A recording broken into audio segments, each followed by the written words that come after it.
One little nugget about Jamie Gittins, and he revealed it this week. He got his hair cut recently, and he said there was a reason for that. It was becoming annoying, too heavy for his head, in his own words, and he said it kept bouncing against his ears. It was affecting his concentration. I shouldn't really mention that to Stewart because you're wearing that cap for a reason. Person here, aren't you? But the point is that Jamie Gittins is an improving footballer, and week in, week out, we're seeing that improvement. Yes, because he's always had pace. He's always had the ability to go past people. His decision-making is much better now. Even last season, there was a couple of Champions League games, I think one against Atletico Madrid, where he came on and made a real difference when he started running at people. And I thought he played well today. The goal was an exceptional finish, but it was also good understanding when the ball came to him, the position of Lima. We heard him talk about that. Lima got in too quickly, allowed it to run between his legs, and then he just went straight for goal. And he didn't have any other choices because Kim didn't come across. So I've got to beat Neuer, and that's what he did. Yeah, it was a terrific run and an excellent piece of finishing. And Konrad Laimer found out, you might say, also Min Jae Kim. I wasn't going to say this during commentary, but I'm going to say it now.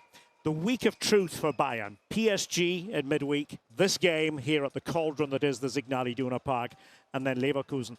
I've had in my mind that beating PSG was important from a Champions League angle.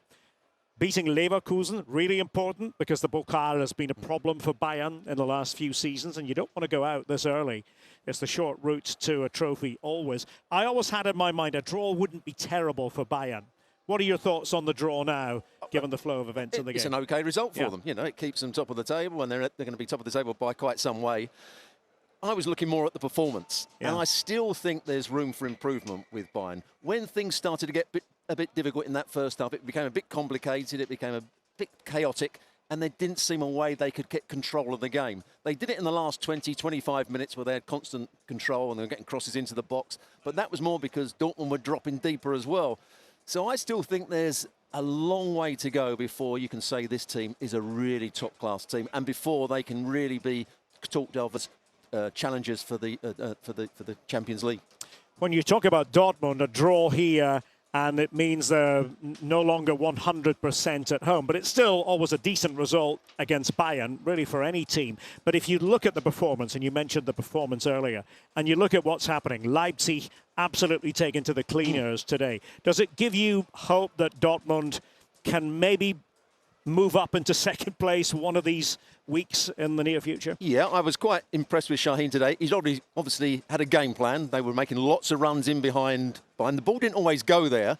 I still think when they try and play out from the back when they did in the first half, Bayern knew it was going to happen. They were going to play it into Mecha, and they were going to play it into one or two of those midfield players, and they were going to be put under pressure. That was a danger. Yeah. But I think overall, can they match that energy? That was what was there today. They had a real energy about them. They made it difficult for Bayern in midfield at times. I thought they defended quite well. Schlotterbeck played with great authority. Can they do that on a weekly basis? I don't think they can. That's the problem.